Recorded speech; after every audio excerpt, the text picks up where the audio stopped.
සාදු සාදු සාදු නමස්කාර වේවා බුදුරුවනට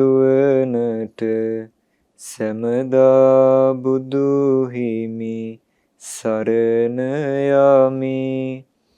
නමස්කාර වේවා ධම්රුවනට සමදා සදහම් සරණ යමි. නමස්කාර වේවා සංඝරුවනට සමදා මහා සංඝ සරණ යමි. නමස්කාර වේවා තුනුරුවනට සමදා තිසරණ සරණ යමි. සාදු සාදු සාදු. අපගේ පරම පූජනීය කල්යාණ මිත්‍ර පින්වත් ලොකු ස්වාමින් වහන්සේට අපගේ নমස්කාරය වේවා. සාදු සාදු සාදු.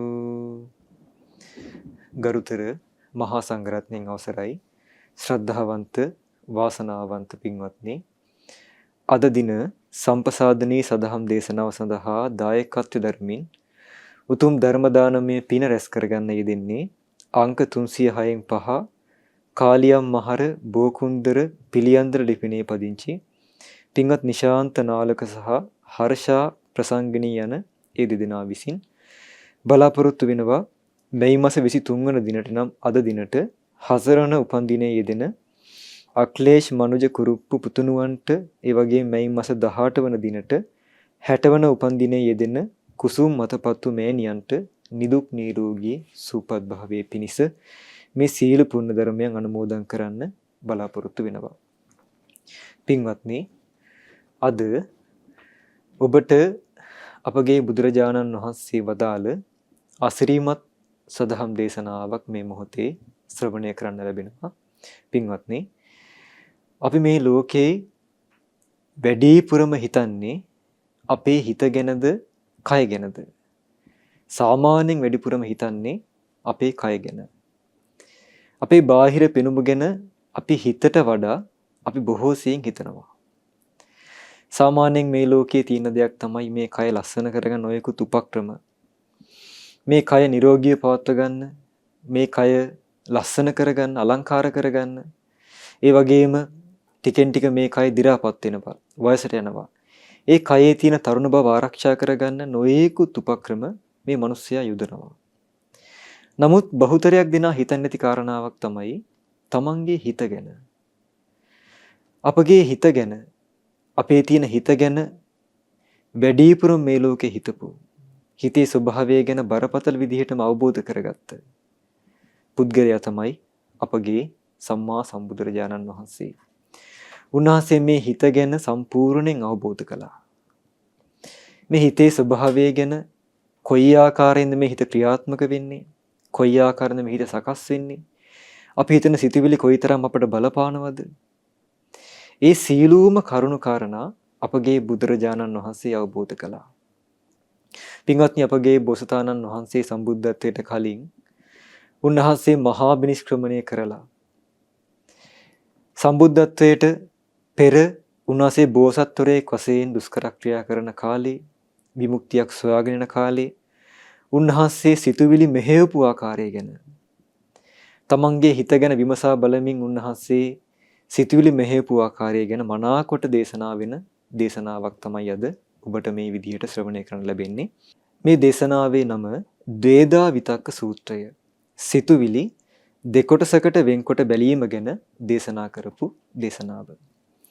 මේ දේශනාවේදී බුදුරජාණන් වහන්සේ අපට වදාරනවා, උන්වහන්සේ බෝසතාණන් වහන්සේ වශයෙන් ඒ පෙරම් පුරන කාලේ, ඒ කියන්නේ සම්බුද්ධත්වයේ ලබන ජීවිතේ උන්වහන්සේ තමන්ගේ හිත ගැන බලපු ආකාරය ගැන, සිතුවිලි වෙන් කර කර බලපු ආකාරය ගැන අපූර්ව විස්තරයක් මේ දේශනාවේ තියෙනවා. ඒ දවස්වල අපගේ භාගතුන් වහන්සේ වැඩ වාසය කළේ සවැත් නුවර ජේතවනයේ නම් වූ අනේපිඬු සිටුතුමා විසින් කරවපු ආරාමයේ. එදා භාග්‍යතුන් වහන්සේ පින්වත් මහණෙනි කියා සීල භික්ෂු සංඝයා ඇමතුවා. භික්ෂුන් වහන්සේලාද භාග්‍යතුන් වහන්සේට පින්වතුන් වහන්සේ කියලා පිළිතුරු දුන්නා. ආන් ඒ වෙලාවේ අපගේ භාග්‍යතුන් වහන්සේ ඒ ජේතවනාරාමයේ සිට මේ අසිරිමත් දේශනාව ගෙනහැර දැක්වුවා. පින්වත් මහණෙනි, මම ඒ දවස්වල සම්බුද්ධත්වයට පත් වෙලා හිටියේ නෑ. බෝධිසත්ව අවදීයේමයි මට මේ අදහස ඇති වුණේ. උන් අපගේ භාගතුන් වහන්සේ බෝධිසත්ව කාලේ, ඒ කියන්නේ මහා බිනිෂ්ක්‍රමණය කරලා සම්බුද්ධත්වයේ ලබන්න කලින් ඒ කාලේ උන්වහන්සේ රැතුණු සිතුවිල්ලක් තමයි මේ විදිහට උන්වහන්සේ දේශනා කරන්නේ කියනවා. ඉතින් පින්වත් මහණෙනි, මම මෙහෙම හිතුවා. එහෙමනම් මම මේ විතර්ක විචාරයන් දෙපැත්තකට වෙන් කරගෙන විමසා බලමින් ඉන්න එක තමයි හොඳ කියලා. ඉතින් පින්වත් මහණෙනි, මම මෙහෙම කළා. කාම සිතුවිලි, තරහ සිතුවිලි, හිංසා සිතුවිලි එක පැත්තකට දැම්මා. දැන් ඔන්න බලන්න අපගේ බෝසතාණන් වහන්සේ හිතපු ආකාරයක් මේ. උන්වහන්සේ කාම සිතුවිලි, කාමුක සිතුවිලි, ඒ වගේම තරහ සිතුවිලි, ද්වේෂ සහගත සිතුවිලි, හිංසා සිතුවිලි, හිංසාකාරී සිතුවිලි ආදිය එක පැත්තකට දැම්මා කියනවා. ඊට පස්සේ කාමයන්ගෙන් වෙන්වීමේ සිතුවිලි, ඒ කියන්නේ නෙක්ඛම්මයේ ගැන, තරහ නැතිවීමේ සිතුවිලි, මෛත්‍රිය ගැන, අහිංසා සිතුවිලි තව පැත්තකට දැම්මා. අන්න දැන් උන්වහන්සේ මේ දේශනාවේ නව වශයෙන් සඳහන් කළේ ද්වේදා විතක්ක සූත්‍රය. ඒ කියන්නේ සිතේ ඇතිවෙන සිතුවිලි දෙපැත්තකට වෙන් කර කර බැලීමේ දේශනාව, ක්‍රමය ගැන වදාරපු දේශනාව. එතකොට උන්වහන්සේ මුලින්ම හිතලා තියෙන්නේ මේ හිතේ ඇතිවෙන කාම සිතුවිලිත්, ඒ වගේම තරහ සිතුවිලිත්, ඒ වගේම හිංසාකාර සිතුවිලි. එතකොට මේ සිතුවිලි වර්ග තුනම අකුසල් පාක්ෂිකයි. කුසල් පාක්ෂික නෙවෙයි. කාම සිතුවිල්ලක් කියලා කියන්නේ අකුසලයක් එක්ක ඇති වෙන සිතුවිල්ලක්. තරහ සිතුවිල්ලක් කියලා කියන්නේ අකුසලයක් එක්ක ඇති වෙන සිතුවිල්ලක්. හිංසාකාර සිතුවිල්ලක් කියලා කියන්නේ අකුසලයක් එක්ක ඇති වෙන සිතුවිල්ලක්. එතකොට මේ අකුසල් සහගත සිතුවිලි එක පැත්තකට දැම්ම කිව්වා. ඒ වගේම කාමයන්ගෙන් වෙන්වීමේ සිතුවිලි, තරහ නැතිවීමේ සිතුවිලි, මෛත්‍රී සහගත අදහස් ආදිය, අහිංසා සිතුවිලි. එතකොට නෙක්ඛම්ම සිතුවිලි, මෛත්‍රී සහගත සිතුවිලි කියලා කියන්නේ කුසල් පාක්ෂික දේවල්, කුසල් වලට අයිති දේවල්. ආන්ගේ කුසල් පාක්ෂික සිතුවිලි උන්වහන්සේ තවත් පැත්තකට දැම්ම කියනවා. දැන් බලන්න උන්වහන්සේ අපූර්ව විදිහට තමන්ගේ හිත ගැන බලමින් මේ සිතුවිලි වෙන් කර කර බලලා තියෙනවා. දැන් අපි කල්පනා කරොත් අපගේ ජීවිතයේ අපි ඉන්න කාලය තුල අපට ඇති වෙන සිතුවිලි ගැන අපිට උදෑසන සිට රාත්‍රී කාලය දක්වා නොයෙකුත් අදහස්, නොයෙකුත් සිතුවිලි මේ හිතට හිතෙනවා. අපි දන්නෙත් නෑ මේ ඇති වෙන සිතුවිලි මෛත්‍රී සහගතද, තරහ සහගතද, කාමක සිතුවිලිද, නෙක්ඛම්ම සිතුවිලිද. අපිට මේ සිතුවිලි ගැන කුසල් පාක්ෂිකද, අකුසල් පාක්ෂිකද කියලා හිතන්නවත් කාලයක් නැති තරම්. අපේ හිතේ ඇති වෙන සෑම සිතුවිල්ලක්ම අපිට කුසල් සිතුවිලිද, අකුසල් සිතුවිලිද කියලා අපිට හිතන්නවත් කාලයක් නැති තරම් අපේ හිතේ ඒ තරම් වේගයෙන් සිතුවිලි හට ගන්නවා. මේ සිතුවිලිත් එක්ක තමයි අපි ජීවත් වෙන්නේ. නමුත් අපගේ බුදුරජාණන් වහන්සේ කිසිම අවස්ථාවක උන්වහන්සේ මේ අකුසල් සහගත දේවල් ගැන වර්ණනා කරේ නැහැ. උන්වහන්සේ වදාළ එක අවස්ථාවක මහණෙනි, මේ අසූචි චුට්ටක් වුණත් ගඳ ගඳමයි නේද කියලා ඇහුවා. අසූචි පොඩි ප්‍රමාණයක් වුණත් ඒ ගඳ ගඳමයි කිව්වා. ඒ වගේ තමයි කිව්වා. ක්ලේශ පොඩ්ඩක් වුණත්, ලොකු ක්ලේශයක් වුණත් ඒක අකුසලයක්මයි. කවදාවත් ඒ අකුසල අපට සාධාරණීකරණය කරන්න බෑ. ඒ දෙයෙන් සිද්ධ වෙන්නේ දුක් සහගත ආදීනවක්මයි. ඉතින් අපගේ බෝසතාණන් වහන්සේ මේ විදිහට කුසල් පාක්ෂික සිතුවිලි, අකුසල් පාක්ෂික සිතුවිලි උන්වහන්සේ දෙපැත්තකට දාලා බැලුවා කියනවා. උන්වහන්සේ දේශනා කරනවා භාගතුන් වහන්සේ, පින්වත් මහන්නේ, මම ඒ දවස්වල හිටියේ ඔන්න ඔය විදිහට සිතුවිලි වෙන් කර කර බලමින්, කෙලස් තවන වීරියෙන්, ජීවිත පරිත්‍යාගයෙන් අප්‍රමාදීව වාසය කළා කියනවා. අන්න බලන්න අපගේ බෝසතාණන් වහන්සේ මේ විදිහට සිතුවිලි වෙන් කර කර බලමින් උන්වහන්සේ කියනවා කෙලෙස් තවන වීරියෙන් වාසය කළා කියනවා. මේ බෝසත් කාලේ. ඒ වගේම ජීවිත පරිත්‍යාගයෙන් අප්‍රමාදීව වාසය කළා. බලන්න අපගේ බෝසතාණන් වහන්සේ විමුක්තිය වෙනුවෙන් වෙහෙසුනේ. උන්වහන්සේ තමන්ගේ පැත්තට කිසිම දෙයක් තියාගෙන නෙවෙයි. උන්වහන්සේ ජීවිතයේ දෙවෙනි කොට උන්වහන්සේගේ මාර්ගයේ පළවෙනි කොට උන්වහන්සේ විමුක්තිය හිව්වා. ඒ තමයි බෝසත්වරයෙකුගේ ස්වභාවය පින්වත්නි. විමුක්තියක් වෙනුවෙන් උන්වහන්සේ ජීවිතය පරිත්‍යාග කොට අප්‍රමාදී වාසය කළා. බලන්නේ ජීවිතය අසිරිමත් බව. මාර්ගයේ වෙනුවෙන් තමන්ගේ ජීවිතය පවා දෙවෙනි කොට හිතුවා. උන්වහන්සේ කියනවා මම මේ විදිහට ඒ ගැන හිතන්නේ. ඔන්න දැන් මේ සිතේ ඇතිවෙන කාම සිතිවිලි ගැන. කාම සිතිවිල්ලක් ඇති වුනහම මම මේ විදිහට හිතුවා කියනවා. ඔන්න දැන් මගේ හිතේ කාම සිතිවිල්ලක් ඇති වුණා. දැන් මේ බෝසතාණන් වහන්සේ හිතපු ආකාරය. ඇත්තෙන්ම මේ කාම සිතිවිල්ල මට පීඩාව ඇති කරන දෙයක්. අනිත් උදවියටත් පීඩාව සලසන දෙයක්. දෙපිරිසටම පීඩාව සලසන දෙයක්. ඒ වගේම මේ කාම සිතිවිල්ලක් කියලා කියන්නේ නුවණ විනාශ කරන දෙයක්. දුක පැත්තේ තියෙන දෙයක්. ඒ වගේම නිවන සඳහා හේතු නොවන දෙයක්. පින්වත් මහණෙනි, ඒ කාම සිතුවිල්ල තමන්ව පෙළෙන දෙයක් කියලා. ඒ ගැන නුවණින් විමසා සිටිනකොට ඒ කාම සිතුවිල්ල නැති වෙලා යනවා කිව්වා. බලන්න. එතකොට මේ බෝසත් කාලයේ යම් කාම සිතුවිල්ලක් ඇති වුණොත් එහෙම දැන් උන්වහන්සේ තමන්ගේ හිතේ ඇති වෙන සීලූම සිතුවිලි ගැන මේ විදිහට හිතුවා. ඒ සිතුවිල්ල කාමක සිතුවිල්ලක්ද? තරහ සිතුවිල්ලක්ද? අවිහිංසා සිතුවිල්ලක්ද? ඒ වගේම නෙක්ඛම්ම සිතුවිල්ලක්ද? මෛත්‍රී සහගත සිතුවිල්ලක්ද? අහිංසා සිතුවිල්ලක්ද කියන මේ කොටස් 6 ආකාරයෙන්ම උන්වහන්සේ තමන්ගේ හිත ගැන විමසා බැලුවා. ඒ විදිහට විමසනකොට කාම සිතුවිල්ලක් ඇති වුණාම උන්වහන්සේ හිතුවා කියනවා මේ ඇතිවෙච්ච කාම සිතුවිල්ල ඇත්තෙන්ම මට පීඩාව පිණිස පවතින දෙයක්. ඒ වගේම මේ කාම සිතුවිල්ල අනිත් අයටත් පීඩාව පිණිස පවතින දෙයක්. ඒ වගේම දෙපැත්තටම මේ කාම සිතුවිල්ල පීඩාව පිණිස පවතින දෙයක්. තමන්ගේ තියෙන ප්‍රඥාව නුවණ විනාශ කරන දෙයක්. ඒ වගේම මේ කාම සිතුවිල්ල කියලා කියන්නේ දුක පැත්තේ තියෙන දෙයක්. සැප පැත්තේ තියෙන දෙයක් නෙවෙයි. එහෙනම් බලන්න මේ කාමක සිතුවිලි කියලා කියන්නේ මොන පැත්තේ තියෙන දෙයක්ද එහෙනම්? දුක පැත්තේ තියෙන දෙයක්. සැපයක් ඇති වෙන දෙයක් නෙවෙයි. නිවන සඳහා හේතු නොවන දෙයක්. එහෙනම් කාම සිතුවිලි හිතීම කියලා කියන්නේ කවදාවත් නිවන් මාර්ගයට උපකාර වෙන දෙයක් නෙවෙයි. නිවන පැත්තේ තියෙන දෙයක් නෙවෙයි. නිවනින් බැහැර වෙන දෙයක් තමයි කාම සිතුවිලි කියලා කියන්නේ.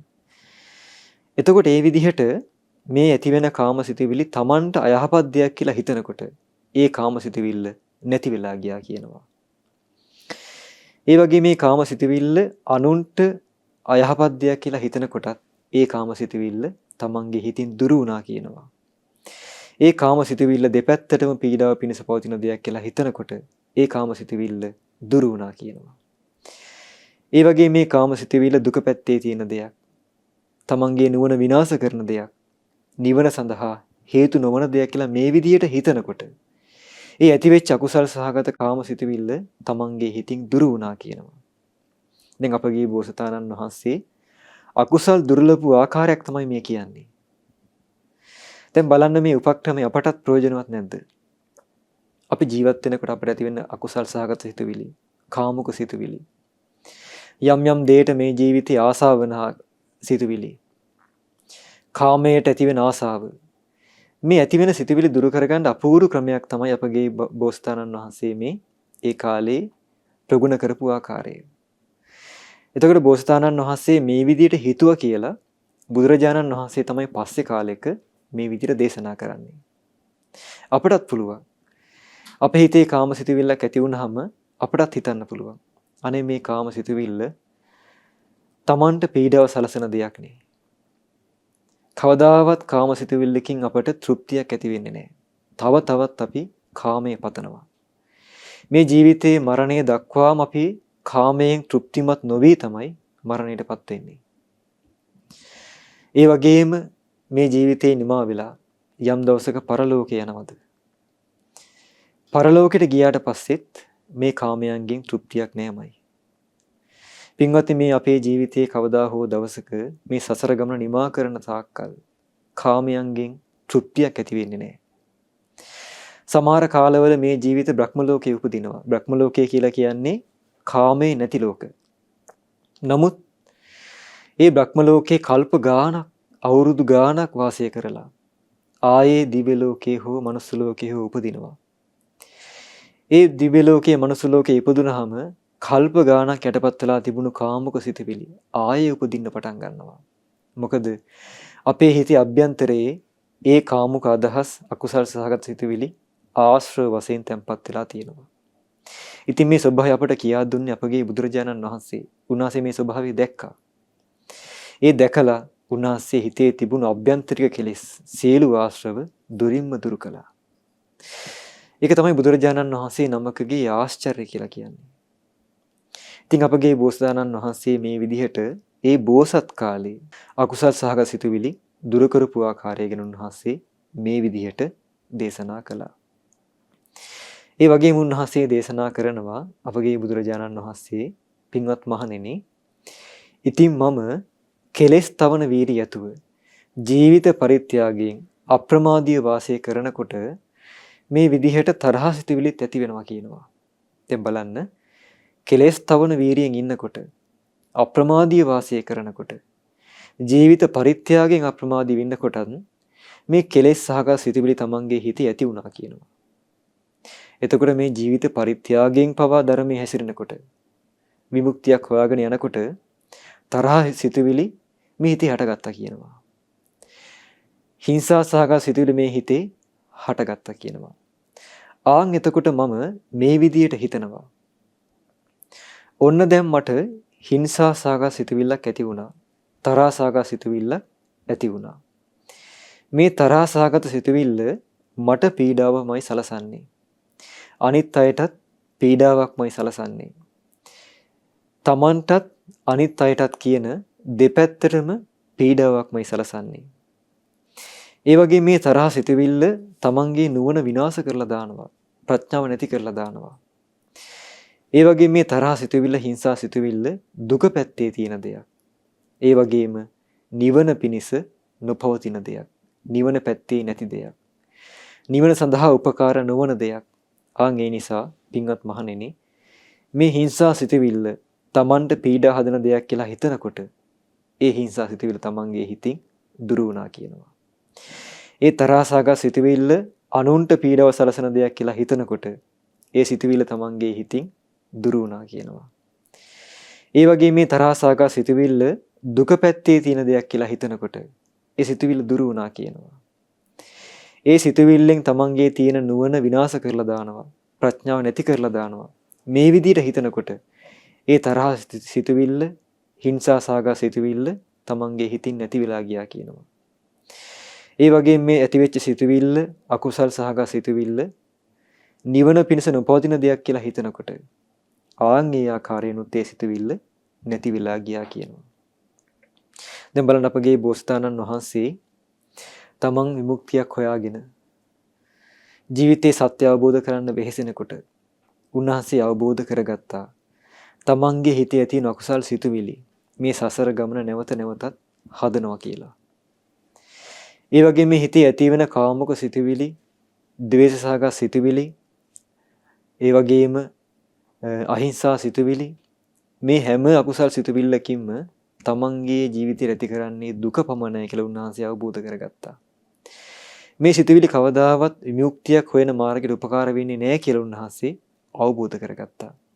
දැන් බලන්න මේ ස්වභාවය අපගේ බෝසතාණන් වහන්සේ සම්බුද්ධත්වයටපත් නොවීම උන්වහන්සේ අවබෝධ කරගත්තානේ. ආශ්චර්යමත් නැද්ද? උන්වහන්සේ මේ චතුරාර්ය සත්‍ය ධර්මයේ දකින්නත් කලින් මේ අකුසල වල තියෙන නිස්සාර ස්වභාවය, දුක්ඛිත ස්වභාවය, කෙලෙසන ස්වභාවය උන්වහන්සේ අවබෝධ කරගත්තා. ඉතින් උන්වහන්සේ බෝසත් කාලයේදීම තමන්ගේ හිත ගැන හොඳට විමසා බලමින් මේ අකුසල් සිතුවිලි හිතින් අයින් කරන්න පටන් ගත්තා. එහෙනම් පින්වත්නි, අපගේ බුදුරජාණන් වහන්සේ මේ සත්වයාගේ පිරිසිදු බව දේශනා කරේ කායික පිරිසිදු බව නෙවෙයි. උන්වහන්සේ කය අලංකාර කර ගැනීම, කය පිළිවෙලකට තබා ගැනීම නෙවෙයි උන්වහන්සේ සත්‍යයගේ පිරිසිදු බව ගැන දේශනා කළේ. උන්වහන්සේ සත්‍යයගේ පිරිසිදු බව ගැන දේශනා කළේ මේ හිතේ ඇතිවන අකුසල් සිතුවිලි වලින් පිරිසිදු වීමමයි. මේ හිතේ ඇතිවන කෙලෙස් දුරු කර ගැනීමමයි උන්වහන්සේ සත්‍යයගේ පිරිසිදු බව ගැන උන්වහන්සේ දේශනා කළේ. මොකද මේ අපේ හිතේ ඇතිවන සියලුම ක්ලේශයන්ගෙන් සියලුම අකුසල් වලින් අපගේ ජීවිතයේ සසර ගම නැවත නැවතත් නිෂ්පාදනය කරනවා. මේ ජීවිතේ භවයෙන් භවයට භවයෙන් භවයට අරගෙන යන්නේ මේ හිතේ ඇතිවන කෙලෙස් නිසා. අපේ ජීවිතයේ සසර ගමනේ ගිල්ලුවා තබන්නේ මේ හිතේ ඇතිවන කෙලෙස් නිසා. නොයෙකුත් දේ ඇතිවෙන ආසාව නිසා. නොයෙකුත් දේ කෙරෙහි ඇතිවන ගැටීම නිසා. හිංසාකාරී සිතුවිලි නිසා. ඒ නිසා අපගේ බුදුරජාණන් වහන්සේ දේශනා කළා ධම්මෝ හවේ රක්කති ධම්මචාරී. ධර්මයේ හැසිරෙන කෙනා ධර්මයේ විසින් ආරක්ෂා කරනවා. චත්තං මහන්තං යථාවස්ස කාලේ. මහත් වර්ෂාවක් තියෙන වෙලාවට ලොකු කුඩයක් දරාගෙන ඉන්න කෙනා ඒ මහත් වර්ෂාවෙන් නොතෙමී ඉන්නේ යම්සේද ඒ සානිසංසෝ ධම්මෝ සුචින්නෝ. ආන් ඒ වගේ තමයි කිව්වා මේ ධර්මයේ හැසිරීමෙන් තියෙන ආනිසංසය න දුග්ගතින් ගච්ඡති ධම්මචාරී. ධර්මයේ හැසිරෙන කෙනා කොහෙද යන්නේ නැත්තේ? දුගතියේ යන්නේ කිව්වා. අන්න බලන්න. එහෙනම් ධර්මයේ හැසිරෙන කෙනා දුගතිය යන්නේ නැහැ කියලා කියන්නේ ධර්මයේ නොහැසිරෙන කෙනා කොහෙද යන්නේ එහෙනම්? දුගතිගාමී ලෝකේ වැටෙනවා. මොකද පින්වත්නි මේ ධර්මයෙන් පමණයි අපිට ඉගෙන ගන්න තියෙන්නේ. මේ මාර්ගයෙන් පමණයි අපිට ඉගෙන ගන්න තියෙන්නේ අපේ ජීවිත ගමන සත්‍ය වශයෙන්ම සකස් වෙන ආකාරය ගැන. මේ හිතේ ඇති වෙන නොයෙකුත් විපර්යාසයන් හේතුවෙන් අපේ ජීවිත ගමන ඇති වෙන බාධා ගැන, ජීවිත ගමනට ඇති වෙන බලපෑම ගැන අපිට ඉගෙන ගන්න තියෙන්නේ මේ ධර්මයේ තුලින්. ඒ නිසා අපගේ බුදුරජාණන් වහන්සේ ඒ තමන්ගේ බෝසත් කාලයේ ඇති වෙන සිතුවිලි ගැන උන්වහන්සේ දේශනා කළා. මේ ක්‍රමය අපටත් පාවිච්චි කරන්න පුළුවන්. ඒ කාලේ භික්ෂුන් වහන්සේලා මේ විදිහට කොයිතරම් විමසන්නේ නැද්ද? මේ ක්‍රමය කොයිතරම් පුරුදු කරන්නේ නැද්ද? තමන්ගේ හිත පිරිසුදු කරගන්න, කෙලෙස් වලින් දුරු කරගන්න, හිතේ ඇති නොයෙකුත් අකුසල් දුරු කරගන්න මේ ක්‍රමය භික්ෂුන් වහන්සේලා කොයිතරම් පාවිච්චි කරන්නේ නැද්ද? ඉතින් උන්වහන්සේ දේශනා කරනවා පින්වත් මහණෙනි, හිතේ ස්වභාවය මේකයි. බහුල වශයෙන්ම යම් දෙයක් සිතනවා නම් ඔන්න බලන්න. බහුල වශයෙන්ම යම් දෙයක් ගැන අපි හිතනවා නම්, කල්පනා කරනවා නම්, හිතා ඉන්නවා නම් ඒ පැත්තටමයි මේ හිත හැරිලා තියෙන්නේ. පින්වත් මහණෙනි, ඉතින් භික්ෂුවක් සිතා ඉන්නේ, කල්පනා කර ඉන්නේ කාම සිතුවිලි නම් කාමයන්ගෙන් වින්මීමේ සිතුවිලි ඇති වෙන්නේ නැහැ කිව්වා. බහුල වශයෙන් ඇති වෙන්නේ කාම සිතුවිලිමයි. එතකොට ඔහුගේ සිත නැමිලා තියෙන්නේ කාම සිතුවිලි වලටමයි කියලා අපගේ බුදුරජාණන් වහන්සේ දේශනා කළා. දැන් ඒතර මේ කාරණාව උන්වහන්සේ දේශනා කරන්නේ සම්බුද්ධත්වයට පත් වෙලා. සම්බුද්ධත්වයට පත් වෙලා අවබෝධ කරගත්ත කාරණාවක්. මොකද්ද? හිතේ ස්වභාවය මේකයි කියනවා. මේ අපේ හිතේ තියෙන ස්වභාවය මේකයි. බහුල වශයෙන්ම යම් දෙයක් සිතනවා නම්, දැන් අපි මේ ජීවිතයේ යම් දෙයක් ගැන බහුල වශයෙන් හිතනවා නම්, නිතර කල්පනා කරනවා නම්, නිතර හිතනවා නම්, ආන් ඒ දෙයටමයි කියනවා මේ හිත වැඩියෙන් නැඹුරු වෙන්නේ. ඒක මේ හිතේ තියෙන ස්වභාවයක් කියනවා. අපි හිතේ තියෙන ස්වභාවයක් කියනවා. අපි වැඩිපුරම හිතන දේ කෙරෙහි මේ හිත ඇදිලා යනවා. උන්වහන්සේ දේශනා කරනවා භික්ෂුවක් වැඩිපුරම හිත ඉන්නේ කාම සිතුවිලි නම්, බහුල වශයෙන් පුරුදු කර ඉන්නේ කාම හිතුවිලි නම්, ඒ භික්ෂුවට නිතරම හිතෙන්නේ කාම සිතුවිලි පමණයි කියනවා. නෙක්ඛම්ම හිතුවිලි හිතෙන්නේ නැහැ කියනවා. ඇයි අර බහුල වශයෙන් හිත ඉන්නේ කාම සිතුවිලි. ඒ බහුල වශයෙන් හිත ඉන්න දෙයට මේ හිත නිකම් මැදිලා යනවා කියනවා. ආන් ඒ නිසා තමන් බහුල වශයෙන් හිතන්නේ කාම සිතුවිලිද, බහුල වශයෙන් හිතන්නේ තරහ සිතුවිලිද, අහිංසා සිතුවිලිද, ආන් ඒ සිතුවිලි ගැන, සිතුවිලි වලට මේ හිත ඇදිලා යනවා කියනවා. බහුල වශයෙන් තරහ හිතුවිලි හිතනකොට මෛත්‍රී සහගත සිතුවිලි ඇති වෙන්නේ නැහැ කියනවා. බහුල වශයෙන් හිංසා සිතුවිලි හිතනකොට අහිංසා සහගත සිතුවිලි මේ හිතේ ඇති වෙන්නේ නැහැ කියනවා. තමන් බහුල වශයෙන් පුරුදු කරන පැත්තට මේ හිත ඇදිලා යනවා කියනවා. දැන් බලන්න පින්වත්නි, මේ කාරණා කොයිතරම් සත්‍යද? අපි මේ ජීවිතේ වැඩිපුරම පුරුදු කරන දේට තමයි මේ හිත ඇදිලා යන්නේ. අපි වැඩිපුරම ආසා කරන දේට තමයි මේ හිත ඇදිලා යන්නේ. දැන් අපි මේ කාලේ සමහර කෙනෙක් වැඩිපුරම කැමති සංගීතයට. සමහර අය වැඩිපුරම කැමති ක්‍රීඩාවලට. සමහර අය වැඩිපුරම කැමති රංගනයට. සමහර අය වැඩිපුරම කැමති චිත්‍රපටි බලන්න. එතකොට අපි වැඩිපුරම පුරුදු කරන දෙයට මේ හිත වැඩි වැඩියෙන් ඇදිලා යනවා. දැන් මේ ස්වභාවය තමයි අපගේ බුදුරජාණන් වහන්සේ සම්බුද්ධත්වයට පත් වෙලා දේශනා කරන්නේ. මේ හිතේ මෙහෙම ස්වභාවයක් තියෙනවා. අපි වැඩිපුරම පුරුදු කරන දෙයට මේ හිත ඇදිලා යනවා.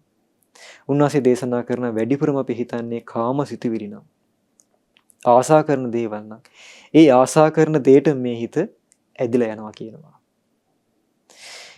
පින්වත් මහණෙනි, ඒක මෙන්න මේ වගේ දෙයක් කියනවා. වැස්ස කාලේ ඉවර වුණා කියලා හිතමු. වර්ෂා කාලේ ඉවර වුණා කියලා හිතමු. දැන් ඔන්න අවසාන පායන කාලය ආවා. ඒක ගවයන්ට කෑම බීම නැති කාලයක්. පායන කාලේ ආපුවාම තනකොළ වැවෙන්නේ නැතුව යනවා. ගහකොළ මෙරලා යනවා. ආන් ඒ කාලේ ගවයන්ට කෑම බීම නැති කාලයක්. ඉතින් ගොපල්ලා ගවයන් රකින්නේ මෙහෙමයි කියනවා. ගොයම මැද්දේ පාර දිගේ ගවයා වරගෙන යනකොට ඌ නිකම්ම ගොයමට හැරෙනවා. ඇයි ආහාර අඩුයි. ගොයමක් මැද්දෙන් කුඹරක් මැද්දෙන් ගවයෙක් දක්කගෙන යනකොට නිකම්ම අර ගවයා කෑම වලට ආශාවෙන් ගොයමට හැරෙනවා කියනවා. එතකොට ඌට කෙවිතෙන් ගහනවා. ආයමත් ඌ හැරෙනවා කියනවා. ගවයා ගොයන් කන්න ගොයමට හැරෙනකොටම අර ගොපල්ලා කෙවිතෙන් ගහනවා. නමුත් ඌ ටික දුරක් ගිහලා ආයෙත් ගොයමට හැරෙනවා කියනවා. ආන් එතකොට ආයෙත් තවත් රිදෙන්න කෙවිතෙන් ගහනවා කියනවා. එතකොට ඌ දඟලනකොට ඉස්සරහට පැනලා එහාට මෙහාට දුවලා ගොයමට හැරෙන ඌගේ ගමන වළක්වනවා කියනවා. මොකද ගොපල්ලා එච්චර මහන්සියක් ගන්නේ මොකටද? අර ගවයා ගොයන් කෑවොත් එහෙම ඒ ගොපල්ලා දඬුවම් ලබන දෙයක් කළා වෙනවා. හිරේ විලංගුවේ වැටෙනවා. දඩ ගහනවා. ගරහාවට ලක් වෙනවා. මහා කරදරයක පැටලෙන්න සිද්ධ වෙනවා. ඇයි අනුන්ගේ කුමරකින් තමන්ගේ ගවයෝ ගොයන් කාපුවාම ඒ කාලේ හැටියට ඒක දඬුවම් දෙන දෙයක්. එතකොට ඒ ගොපල්ලාට තමන්ගේ ගවයා අනුන්ගේ කුමරකින් ගොයන් කෑවොත් එහෙම ඒ ගොපල්ලාට දඬුවමට ලක් වෙන්න සිද්ධ වෙනවා. ගරහාවට ලක් වෙන්න සිද්ධ වෙනවා. මහා කරදරයක වැටෙන්න සිද්ධ වෙනවා. මේ කරදරේ වැටෙන්න වෙනවා කියලා දන්න නිසා ගොපල්ලා මොකද කරන්නේ? කෙවිතෙන් තලමින් අර ගවයාව පාලනය කරගන්නවා. ආන් ඒ වගේ කියනවා. පින්වත් මහණෙනි, ඔන්න ওই විදිහටමයි මේ අකුසල් වල ආදීනව මම දන්නවා කියනවා. බලන්න අපගේ බුදුරජාණන් වහන්සේ දේශනා කරන පින්වත් මහණෙනි, ඔන්න ওই විදිහටමයි කියනවා. මේ අකුසල් වලින් තියෙන ආදීනව ගැන මම දන්නවා කියනවා. මේවායේ ලාමක බව, මේන් ජීවිත කෙලසන බව මම දන්නවා කියනවා. කාම සිතුවිලි නිදහස් වීමේ වටිනාකමත් මම දන්නවා කියනවා. කෙලෙසුන්ගෙන් නිදහස් වීමේ කුසල් දහම් ජීවිතයේ දියුණු කිරීමේ වටිනාකම මම දන්නවා කියනවා. ඒ වගේම ජීවිත පරිත්‍යාගයෙන් අප්‍රමාදීව ධර්මයේ හැසිරෙනකොට කාමයන්ගෙන් නික්වීමේ සිතුවිලිත් මට ඇති වුණා කියනවා. දැන් බලන්න අපගේ බුදුරජාණන් වහන්සේ දේශනා කරන්නේ අර ගවයෙක් ආහාර හිඟ වෙලා තියෙන කාලේ කුඹුරක් මැද්දේ යනකොට ගොයන් කන්නේ ගවයා හැරෙනවා වගේ, ගොයන් කන්න උත්සාහ කරනවා වගේ තමන්ගේ හිත නිතරම මේ අකුසල් සහගත සිතුවිලි වලට යනවා කියනවා. මොකද මේ හිත බහුල වශයෙන් ආසා කරන්නේ කුසල් පාක්ෂික දෙයට නෙවෙයි. අපේ හිත බහුල වශයෙන් ආසා කරන්නේ අකුසල් පාක්ෂික දෙයටමයි. ඒකට හේතුව තමයි අපි මේ සසර ගමනේ එනකොට බොහෝ කාලයක් අපි පුරුදු කරලා තියෙන්නේ කුසල් නෙවෙයි. පින්වත් අපි බොහෝ කාලයක් පුරුදු කරලා තියෙන අකුසල් සහගත සිතුවිලි. අපි සසර ගමනේ බොහෝ කාලයක් අපි කරලා තියෙන ওই කුද්දේට ආසා කරන එක. අපි බොහෝ සෙයින් පුරුදු කරලා තියෙන්නේ ගැටි ඉන්න එක. අපි බොහෝ සෙයින් මේ කාලේ පුරුදු කරලා තියෙන්නේ හිංසාකාරී සිතුවිලි.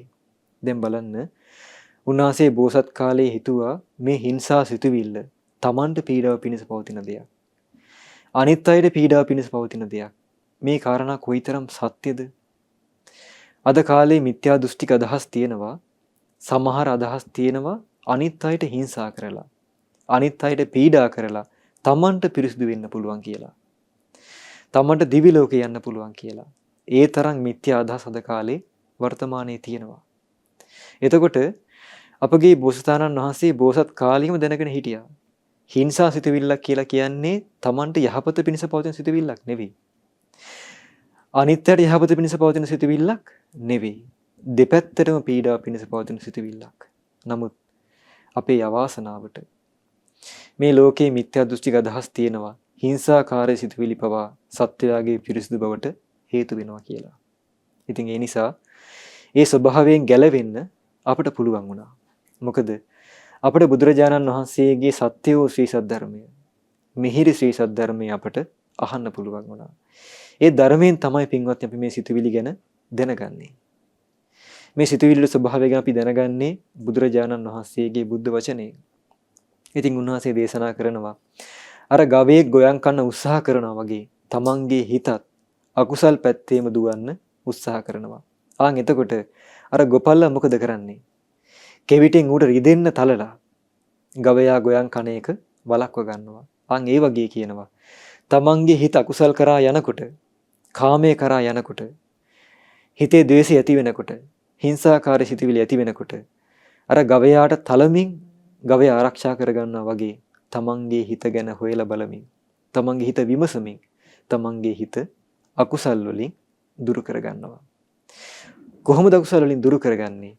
තමන්ගේ හිත අකුසලයක් ඇති වුණාම හිතනවා මේ ඇතිවෙච්ච අකුසලය තමන්ට පීඩාව පිණිස පවතින දෙයක්.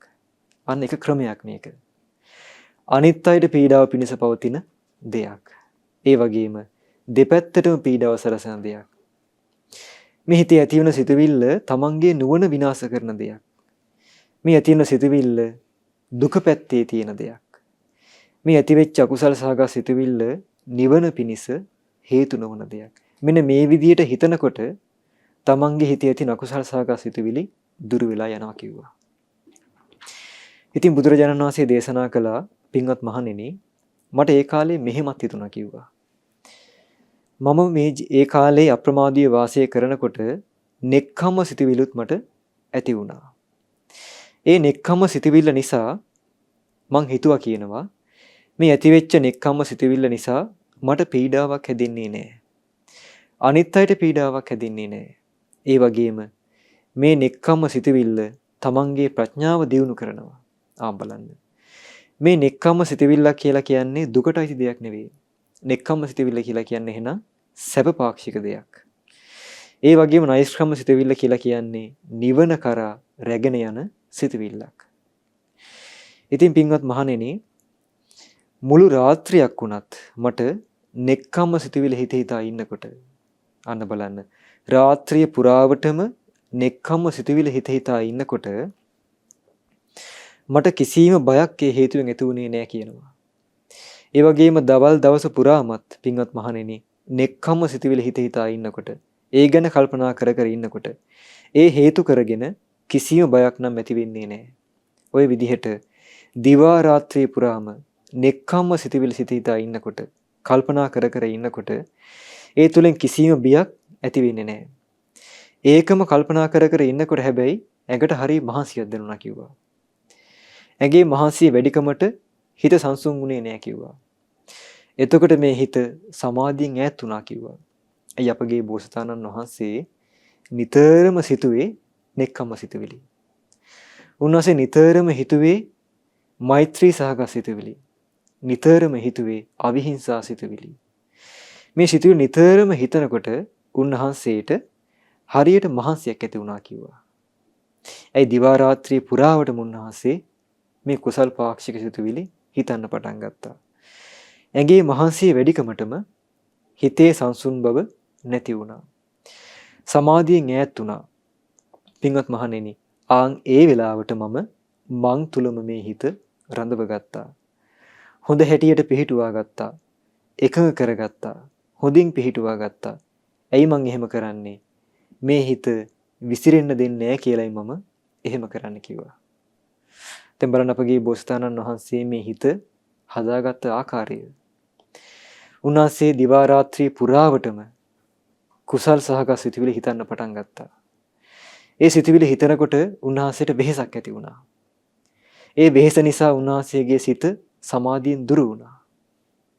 හැබැයි උන්වහන්සේ ඒ වෙලාවට තමන්ගේ හිත විසිරෙන්න දෙන්නේ නැතුව, අකුසලයක් කරා යන්න දෙන්නේ නැතුව අර වෙහෙස නිවා ගන්නකල් හිත තමන් තුලම හොඳ හැටියට පිහිටුවා ගත්තා කියනවා. එකඟ කරගත්තා කියනවා. තමා තුල මේ හිත පිහිටුවා ගත්තා කියනවා. පින්වත් මහණෙනි, කෙලෙස් තවන වීරියෙන් යුතුව ජීවිත පරිත්‍යාගයෙන් අප්‍රමාදීව ධර්මයේ හැසිරෙනකොට තරහ නැති සිතුවිලිත් මට ඇති වුණා. අහිංසා සිතුවිලිත් මට ඇති වුණා කියනවා. එතකොට මෙන්න මේ විදිහට උන්වහන්සේ දවස පුරාවටම මේ කුසල් පාක්ෂික සිතුවිලි හිතන්න පටන් ගත්තා කියනවා. පින්වත් මහණෙනි, හිතේ ස්වභාවය මේකයි. බහුල වශයෙන්ම යම් දෙයක් හිතනවා නම් අන උන්වහන්සේ එතනදිත් මේ කාරණාව දේශනා කරනවා. දැන් කලින් දේශනා කරා බහුල වශයෙන් අකුසල් සිතුවිලි හිතනකොට ඒ අකුසල් වලටමයි මේ හිත යන්නේ කිව්වා. උන්වහන්සේ දැන් දේශනා කරනවා පින්වත් මහණෙනි, හිතේ ස්වභාවය මේකයි. බහුල වශයෙන්ම යම් දෙයක් හිතනවා නම්, කල්පනා කර කර ඉන්නවා නම් ආන් ඒ දෙයටමයි මේ හිත හැදිලා යන්නේ. ඒ දෙයටමයි මේ හිත හැරෙන්නේ. ඉතින් පින්වත් මහණෙනි, භික්ෂුවක් හිත හිතා ඉන්නේ, කල්පනා කර කර ඉන්නේ නෙක්ඛම්ම සිතුවිලි නම් කාම සිතුවිලි හිතේ ඇති වෙන්නේ නැහැ කිව්වා. බහුල වශයෙන් ඇති වෙන්නේ නෙක්ඛම්ම සිතුවිලිමයි. එතකොට ඔහුගේ සිත නැමිලා තියෙන්නේ නෙක්ඛම්ම සිතුවිලි වලටමයි කිව්වා. අන්න බලන්න. එහෙනම් අපි මේ අකුසල් සිතුවිලි වලින් වෙන් වෙලා අපි නෙක්ඛම්ම හිතවිලි හිතන්න පටන් ගත්තොත් එහෙම අපේ හිත නැඹුරු වෙන්නේම අර නෙක්ඛම්ම හිතවිලි හිතන්න කියලා අපගේ බුදුරජාණන් වහන්සේ දේශනා කළා. මොකද ඒක මේ හිතේ තියෙන ස්වභාවයක්. අපි බහුල වශයෙන් හිතන දෙයට මේ හිත ඇදිලා යනවා. අපි බහුල වශයෙන් හිතන්න පටන් ගත්තොත් එහෙම නෙක්ඛම්ම සිතවිලි, කාමයන්ගෙන් වෙන්වීමේ සිතවිලි. ඒ වගේම මෛත්‍රී සහගත සිතවිලි, අහිංසා සිතවිලි. ඒ සිතවිලි බහුල වශයෙන් හිතන්න පටන් ගත්තොත් එහෙම ආන්ගේ කෙනාගේ හිත නෙක්ඛම්ම හිතවිලිමයි මේ හිතේ ඇති වෙන්නේ. ඒ හිතේ කාමුක සිතවිලි ඇති වෙන්නේ නැහැ කිව්වා. පින්වත් මහණෙනි, භික්ෂුවක් හිත හිතා ඉන්නේ, කල්පනා කර කර ඉන්නේ තරහ නැති සිතවිලි නම් තරහ සිතවිලි මේ හිතේ ඇති වෙන්නේ නැහැ. බහුල වශයෙන් ඇති වෙන්නේ තරහ නැති සිතවිලිමයි. ඒ වගේම තරහ නැති සිතවිලි සිතන්න ඔහුගේ සිත නැමෙනවා කිව්වා. අන්න බලන්න. එහෙනම් මේ හිත කුසල් හිතන්න පටන් ගත්තොත් එහෙම, කුසල පාක්ෂික දේවල් හිතන්න පටන් ගත්තොත් එහෙම, ඒ කුසල පාක්ෂික දේ කෙරෙහි මේ හිත ඇදිලා යනවා. අන්න ඒකයි අපගේ බුදුරජාණන් වහන්සේ මේ හිතේ ස්වභාවය ගැන දේශනා කළේ. එතකොට ඒ කාලේ භික්ෂුන් වහන්සේලා කොයිතරම් මේ ක්‍රමේ පුරුදු කරන්නේ නැද්ද? බහුල වශයෙන් පුරුදු කරන්නේ නැද්ද? භික්ෂුන් වහන්සේලා දිවා රාත්‍රී නොබලා අප්‍රමාදීව උන්වහන්සේලා මේ හිතවිලි හිතන්න පටන් ගත්තා. අසුභ ආදී භාවනා පුරුදු කළා. බුද්ධානුස්සතිය ආදී කමඨහම් පුරුදු කළා. උන්වහන්සේලා නෙක්ඛම්ම හිතවිලි හිතන්න පටන් ගත්තා. මෛත්‍රිය පුරුදු කළා. ඒතර ඒ කාලේ භික්ෂුන් වහන්සේලා නිතර මේ කාරණා පුරුදු කරනකොට උන්වහන්සේලාගේ හිත බහුල වශයෙන් ඒ නෙක්ඛම්ම හිතවිලි ගැන හිත බර වෙලා තියෙන්නේ නැති. මෛත්‍රිය ගැන හිත බර වෙලා තියෙන්නේ නැති. අපට මතකයි අපගේ ලක්දිවම අනුරාධපුර යුගයේ එක භික්ෂුන් වහන්සේ නමක් බහුල වශයෙන් පුරුදු කරා අට්ටික සංඥාව. මේ ශරීරය ඇටසැකිල්ලක් ආකාරයෙන් දකින්න උන්වහන්සේ පුරුදු කළා. බහුල වශයෙන් පුරුදු කරා කියනවා. දවසක් උන්වහන්සේ පාරේ යනකොට එක කාන්තාවක් උන්වහන්සේට මුණ ගැහුණා. මේ කාන්තාව තමන්ගේ ස්වාමියා එක්ක රණ්ඩු දබර කරගෙන ස්වාමියායි කමනාප වෙලා ගෙදරින් පිටත් වෙලා ආ ගමනක් මේක. මගදී උන්වහන්සේට මේ කාන්තාව මුණ ගැහුණා. මේ කාන්තාවට අර භික්ෂුන් වහන්සේ ගැන හිත ගියා. ඒ තමන්ගේ ස්වාමියායි කමනාප වෙලා දැන් එන්නේ. පිළිසරණක් හොයාගෙන මේ කාන්තාව යන්නේ. කාන්තාවගේ ස්වභාවය තමයි හිත ඇදෙන දෙයට හිත යනවා. අර භික්ෂුන් වහන්සේ දකිනකොටම අනේ මේ ශ්‍රමණේක්, මේ භික්ෂුන් වහන්සේ නමක් කියලා හිතුන්නේ. ඒ කාන්තාවට හිතුනේ මොකද්ද? ඒ ස්වාමින් වහන්සේ කෙරෙහි හිත ඇදිලා ගියා. නමුත් ස්වාමින් වහන්සේ පුරුදු කරගෙන තිබුණේ මොකද්ද? අට්ටික සංඥාව. ස්වාමින් වහන්සේ දැක්කේ ඇටසැකිල්ලක් ආකාරයෙන්. උන්වහන්සේ කාන්තා රූපයක් කෙරෙහි කාමුක සිතිවිල්ලක් ඇති කරගත්තේ නෑ. ඒ උන්වහන්සේ බහුල වශයෙන් පුරුදු කරලා තිබුණ අට්ටික සංඥාව. උන්වහන්සේ දැක්කේ ඇටසැකිල්ලක් වගේ ජීවිතයක්. ඊට පස්සේ අර කාන්තාවගේ පිටිපස්සේ ඒ කාන්තාව හයියෙන් hina වුණා. ස්වාමින් වහන්සේ වැඩම කරා. ඊට පස්සේ කාන්තාව පිටත් වුණා. අර කාන්තාවගේ පිටිපස්සෙන් ඒ කාන්තාවගේ ස්වාමියා හොයාගෙන ආවා. අර ස්වාමීන් වහන්සේ මොන ගැහුණා මගදී. ඒ පුරුෂයා ඇහුවා ස්වාමීනි මේ පැත්තෙන් කාන්තාවක් ගියා දැක්කද? අනේ පින්වත කාන්තාවක් නම් දැක්කේ නැහැ ඇටසැකිල්ලක් නම් ගියා කිව්වා. ආම් බලන්න. ඒ භික්ෂුන් වහන්සේට මේ කාන්තාවක් කියලාවත් උන්වහන්සේට අරමුණක් ගත්තේ නැහැ. ඒ කාන්තාවක් කියලාවත් උන්වහන්සේ නිමිත්තක් ගත්තේ නැහැ. ඒ උන්වහන්සේගේ භාවනා අරමුණ උන්වහන්සේ මෙනෙහි කරා. ඒ කාන්තා රූපය උන්වහන්සේ දැක්කේ ඇටසැකිල්ලක් වශයෙන්. ඒ උන්වහන්සේ බහුල වශයෙන් පුරුදු කරපු කාරණාවට උන්වහන්සේගේ හිත නැඹුරු වෙලා තිබුණා. අන්න ඒකයි මේ හිතේ ස්වභාවය. අපි බහුල වශයෙන් පුරුදු කරන දෙයට මේ හිත ඇදිලා යනවා.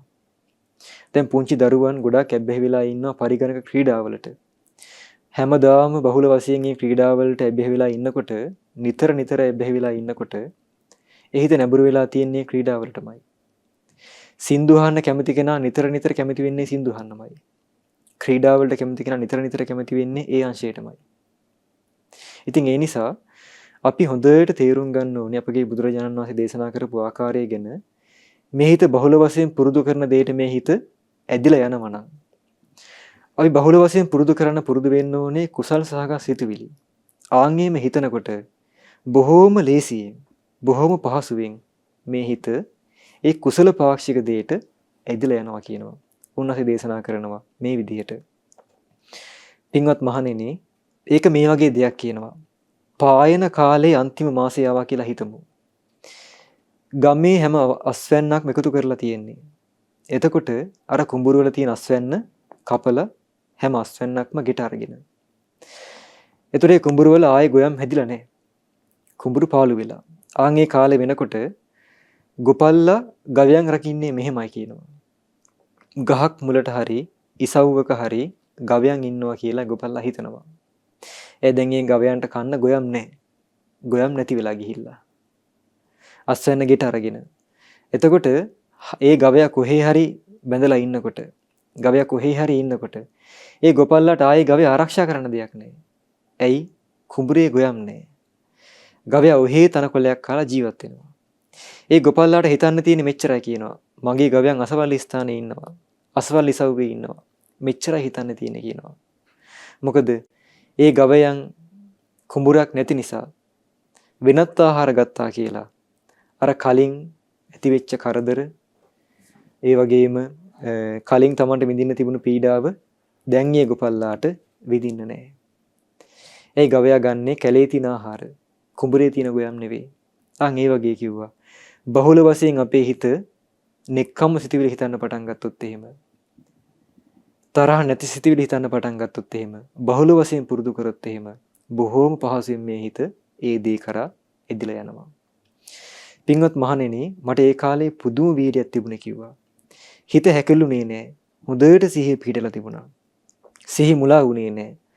කය සැහැල්ලු වෙලා තිබුණා. මහන්සියක් දැනුනේ නෑ. හිත එකඟ වෙලා තිබුණා. සමාහිත වෙලා තිබුණා. පින්වත් මහණෙනි, මම එතකොට කාම අරමුණු වලින් බැහැර වෙලා, අකුසල් වලින් බැහැර වෙලා, විතක්ක ਵਿਚාර සහිත නීවරණ සංසිඳීම නිසා ඇති වුණ විවේකයෙන් හටගත් ප්‍රීතිය සැපේ තියෙන පළවෙනි ධානය උපදවාගෙන වාසය කළා කියනවා. ආම් බලන්න. අපගේ බෝසතාණන් වහන්සේ මේ විදිහට කුසල් හිතන්න පටන් ගත්තාම දැන් උන්වහන්සේ සිතුවිලි දෙකොටසකට වෙන් කර කර බැලුවා. කොහොමද? අකුසල් සිතුවිලි එක පැත්තකට දැම්මා. කුසල් සිතුවිලි තව පැත්තකට දැම්මා. ඊට පස්සේ උන්වහන්සේ කුසල් සිතුවිලි පමණක් හිතන්න පටන් ගත්තා.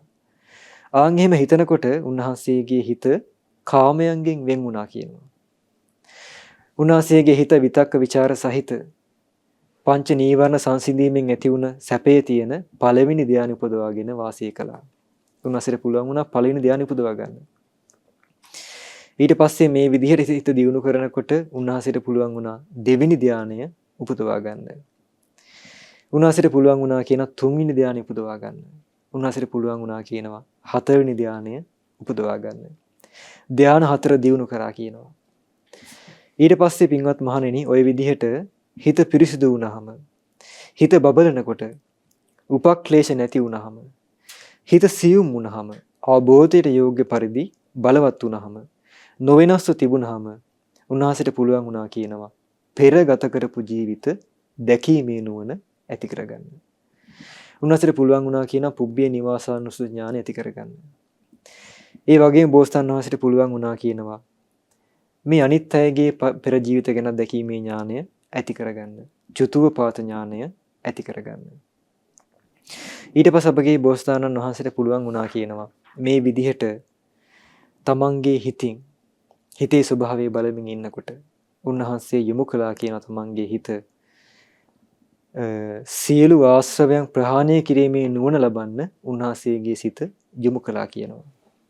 උන්වහන්සේ මේක තමයි දුක කියලා යථාර්ථයෙන්ම අවබෝධ කළා. මේක තමයි දුකේ හට ගැනීම කියලා යථාර්ථයෙන්ම අවබෝධ කළා. මේක තමයි දුකේ නිරුද්ධ වීම කියලා උන්වහන්සේ අවබෝධ කළා. මේක තමයි දුකින් නිදහස් වන්නා වූ මාර්ගය කියලා උන්වහන්සේ අවබෝධ කළා.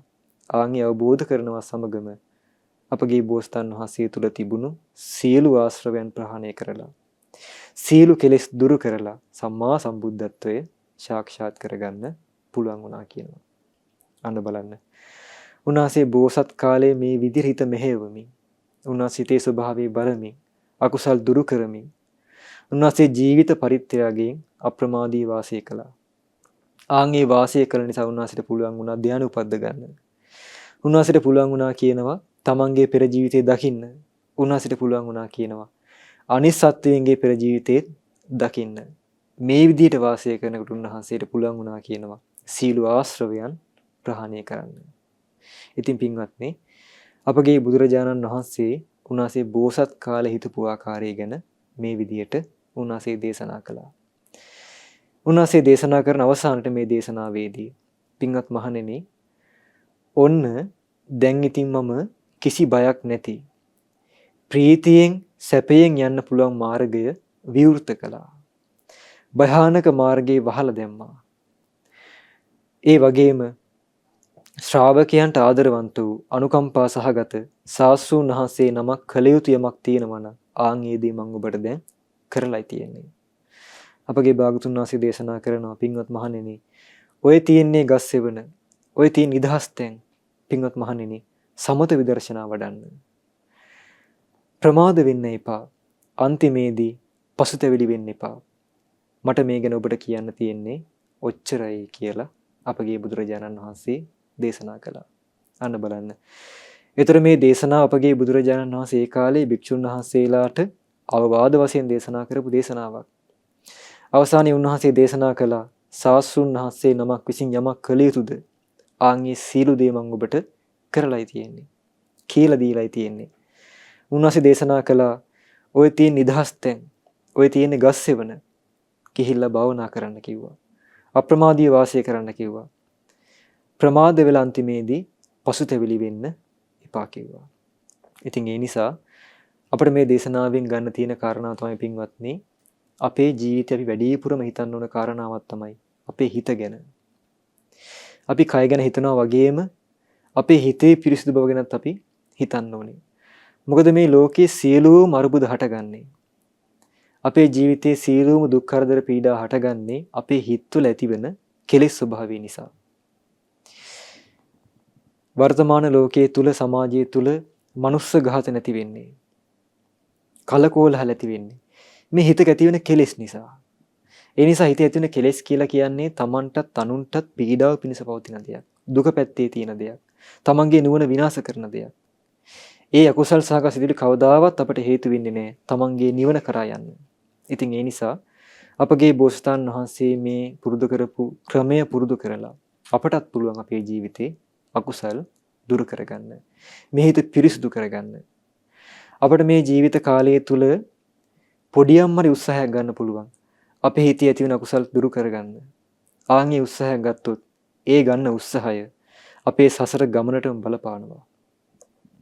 අපේ ජීවිතේ ටිකෙන් ටික හෝ නිවන කරා යන්න ඒ ගන්න උත්සාහය අපට බලපානවා. ඉතින් ඒ නිසා අපගේ බුදුරජාණන් වහන්සේ දේශනා කළ ආකාරයට අපටත් ඒ උතුම් ශ්‍රී සද්ධර්මයේ පුරුදු කරගෙන අපේ ජීවිතෙත් අපේ හිතත් කෙලෙස් වලින් පිරිසුදු කරගෙන අපටත් උතුම් චතුරාර්ය සත්‍ය ධර්මය අවබෝධ කරගෙන සසර දුකින් අත මිදීමේ වාසනාව ලැබේවා. සාදු සාදු සාදු. අද දවසේ මේ සදහම් දේශනාව සඳහා බැතිබර දායකත්වය දරන්නේ අංක 306න් 5 කාලියම් මහර බෝකුන්දර පිළියන්දර ලිපිණේ පදිංචි පින්වත් නිශාන්ත නාලක මහතා, හර්ෂා ප්‍රසංගනී මහත්මිය යන දෙදෙනා විසින් රැස් කළා වූ සීල පුණ්‍ය ධර්මයන් පළමුවෙන් පින්වත් සක්දෙමිඳුන් සතරවරන් දෙවියන්ට මේ පින් අනුමෝදන් වේවා. සදේල වාසී සීල දෙවියන්ටත් මේ පින්තුන්ගේ ඉෂ්ඨකාමී දෙවියන්ටත් මේ සීල පින් අනුමෝදන් වේවා. පින් අනුමෝදන් වන දෙවියන්ගේ ධාර්මික රැකවරණේ ආරක්ෂාව මේ පින්වත් පිරිසගේ ජීවිතවල සලසා දෙත්වා. දෙවියෝද උතුම් චතුරාර්ය සත්‍ය ධර්මය අවබෝධ කරගනිත්වා. අපගේ ගුරු දේවෝත්තම පරම පූජනීය පින්වත් ලොකු ස්වාමින් වහන්සේට මේ පින් අනුමෝදන් වේවා. පින්වත් ලොකු ස්වාමින් වහන්සේ නිදුක් වේවා, නිරෝගී වේවා, සුවපත් වේවා. වහවහ සසර දුකින් අත මිදීමේ වාසනාව ලබත්වා. විශේෂයෙන් මේ මාස 23 වන දිනට එනම් අද දිනට හතරවන උපන්දිනයේ යෙදෙන අක්ලේශ් මනුජ කුරුප්පු පුතුණුවන්ට මේ පින් අනුමෝදන් වේවා. ඒ වගේම මේ මාස 18 වන දිනට 60 වන උපන්දිනයේ යෙදෙන කුසුම් මතපත්තු මෑණියන්ට මේ සීල පින් අනුමෝදන් වේවා. ඒ දෙදෙනාටම මේ අනුමෝදන් කරන පුණ්‍ය අනුභවයෙන් නිදුක් නිරෝගී සුවපත් භාවයේ සැලසේවා. දීර්ඝව සම්පත් සැලසේවා. උතුම් චතුරාර්ය සත්‍ය ධර්මය අවබෝධ කරගෙන සසර දුකින් අත මිදීමේ වාසනාව ලබත්වා. ඒ වගේම 2021 සැප්තැම්බර් මාස 18 වන දින මිය පරලොව ගිය ඇසලින් පියවති යාචීට මේ පින් අනුමෝදන් වේවා. දෙපාර්ශවයේ මිය ගිය සීලූම ඥාතීන්ට මේ පින් අනුමෝදන් වේවා. දායකත්වයේ දරූ සීල පින්තුන්ගේ නමින් සසර පුරාවට මේ පරලොව ගිය සීලූම ඥාතීන්ට මේ පින් අනුමෝදන් වේවා. ඒ සීල මියගේ ඥාතීන්ගේ පරලොව ජීවිත සැපවත් වේවා, සුවපත් වේවා. වහවහ සසර දුකින් අත මිදීමේ වාසනාව ලබත්වා. ඒ වගේම සුජීවත්ව සිටින දෙමාපියන්ට මේ සීල පින් අනුමෝදන් වේවා. ප්‍රධාන දායකත්වය දරන නිශාන්ත නාලක මහතාට, හර්ෂා ප්‍රසංගනී මහත්මිය ඇතුළු ඒ පවුලේ සීල දූ දරුවන්ට, පවුලේ සහෝදර සහෝදරියන්ට, පවුලේ සෑම සියලු දෙනාට මේ උතුම් ධර්ම දානමේ පින එකසේ අනුමෝදන් වේවා. හැමදෙනාම මේ රැස් කරගන්න යෙදුන උතුම් පුණ්‍ය අනුභවයෙන් සීල දෙනා නිදුක් වේවා, නිරෝගී වේවා, සුවපත් වේවා. හැමදෙනාටම කායික මානසික සැප සැහැල්ලු පිණිස, චිර ජීවනයේ පිණිස මේ පින් හේතු වාසනා වේවා. කරන කියන ධාර්මික රැකී ආරක්ෂා කටයුතු ආදිය, දරුවන්ගේ අධ්‍යාපන කටයුතු ආදිය සර්ව ප්‍රකාරයෙන්ම සාර්ථක වේවා. මේ දුර්ලභ මනුෂ්‍ය ජීවිතයේ තුල බොහෝ පින්දහම් රැස් කරගෙන, ගුණධර්ම දියුණු කරගෙන ගෞතම බුද්ධ ශාසනයේ පිහිට පිරිසන්න සලසා ගන්න හැම දිනාටම වාසනාව ලැබේවා. ඒ වගේම මහමෙවුනා වාසී සීල පින්වත් ස්වාමින් වහන්සේලා ඇතුළු ගෞතම බුද්ධ ශාසනයේ පිළිවෙත් පුරන ලංකා වාසී ලෝක වාසී සීල සංඝ රත්නයට මේ පින් අනුමෝදන් වේවා. අනගාരികා මේනියන් වහන්සේලාටත්, පැවිදි අපේක්ෂක දූපුතුන්ටත්, ශ්‍රද්ධාකාරී මණ්ඩලයේ හැම දිනාටමත් මේ පින් අනුමෝදන් වේවා. ශ්‍රද්ධා මාසික ධර්ම දාන සමාජිකින්ට මේ පින් අනුමෝදන් වේවා. හැම දිනාටම උතුම් ධර්මාභෝධ කිරීමේ වාසනාව ලබත්වා. සාදු සාදු සාදු. හැම දිනාටම තෙරුවන් සරණයි. නමෝ බුද්ධාය.